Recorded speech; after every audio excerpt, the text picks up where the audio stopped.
स्वास्थ्य एवं परिवार कल्याण मंत्रालय की रिपोर्ट के अनुसार दक्षिणी राज्य केरल में 2036 तक बुजुर्ग आबादी राज्य की कुल जनसंख्या का 25% होगी।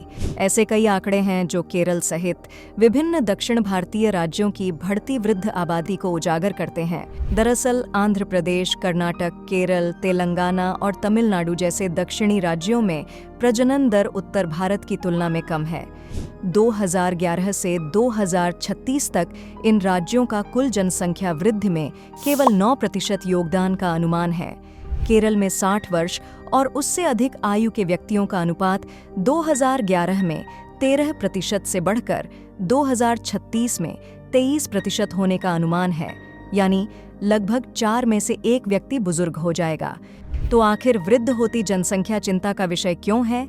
आमतौर पर अगर कुल जनसंख्या का 2/3 हिस्सा कार्यशील आयु वर्ग में है, तो इसका अर्थ है निर्भरता अनुपात 50% से कम है।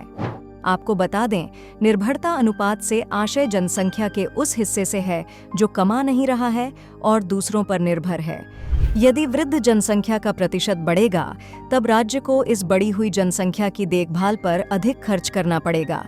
चुनावी परिसीमन पर सार्वजनिक चर्चाओं में यह मुद्दा काफी चर्चा में रहा है, जहां यह आशंका व्यक्त की गई कि दक्षिणी राज्यों को उत्तर के तथाकथित बीमारू राज्यों से पहले जनसांख्यिकीय परिवर्तन करने के कारण लोकसभा में कम सीटों के रूप में नुकसान उठाना पड़ सकता है।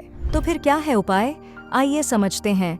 चूंकि प्रजनन समर्थक नीतियां जापान, चीन, कोरिया सहित दुनिया भर में कारगर तरीके से सफल नहीं रही हैं, इसीलिए सबसे सरल समाधान आंतरिक प्रवासन या इंटरनल माइग्रेशन हो सकता है। बेशक इस तरह का प्रवास पहले से ही चल रहा है, लेकिन उचित नीतिगत प्रोत्साहन से दक्षिणी राज्यों में काम करने हेतु ज्यादा लोग आएंगे।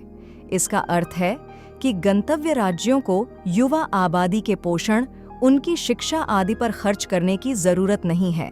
वे सीधे काम करने की उम्र वाली प्रवासी आबादी से लाभ उठा सकते हैं।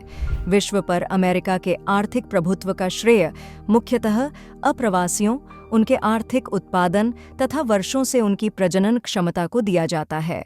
यूपीएससी और सभी स्टेट पीएससी की मुख्य परीक्षाओं हेतु इस वीडियो पर आधारित अभ्यास प्रश्न। दक्षिण भारतीय राज्य अपनी बढ़ती उम्रदराज आबादी और घटती प्रजनन दर के बारे में चिंता व्यक्त कर रहे हैं। इस समस्या के संभावी उपायों की विवेचना करें।